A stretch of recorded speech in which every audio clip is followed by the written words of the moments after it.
Okay, welcome back to another episode of Third and 23. I'm your host, Alex, and I'm here to talk LSU versus USC. So if you guys watched the previous video, I told you I was going to have a solo video just for this game. It's on Sunday night at Allegiant Stadium in Vegas. It's where the Raiders play. Just real quick, I'm 2-2 now on the season. Had 1-2 Saturday. Not the greatest because I had two bad whiffs. I guess I had some reservation and reluctance on Brent Pry and Virginia Tech.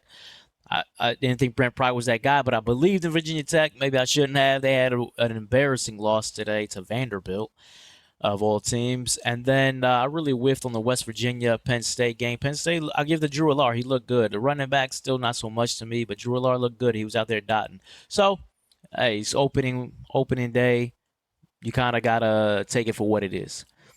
That said, let's talk LSU USC. So if the last time you saw USC, you saw Miller Moss in the Holiday Bowl against Louisville. I think he threw 6 touchdowns. I think he set a Holiday Bowl game record for touchdown passes. He's going to be the starting quarterback. He's taking over Caleb Williams. But see, USC lost Caleb Williams. Lost receivers. They lost a lot of guys. Lost a running back. They lost a lot of guys. This USC, as far as offensive skill players go, this is not the same USC that Caleb Williams was playing with. That's not who Miller Moss has to throw the ball to or hand the ball off to.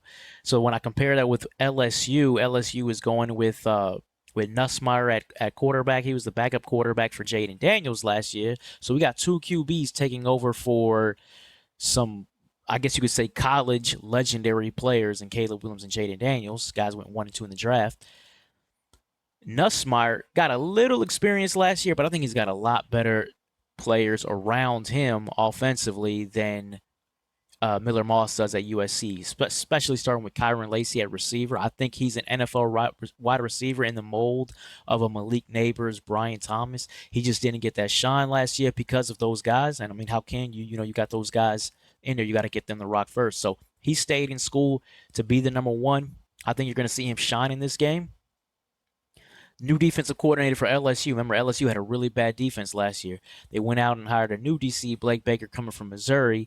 He's got a bunch of guys that have a lot of experience. We don't know so much as far as talent, but a bunch of guys that got a lot of experience. And I think he's going to make a pretty positive impact. He was great at Missouri. Missouri's had a really good defense for some years now. So I think he brings that schematically and brings that toughness to that LSU defense.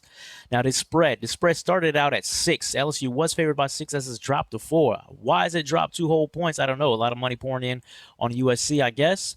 But that's what made this a bet for me because I had LSU always winning this game.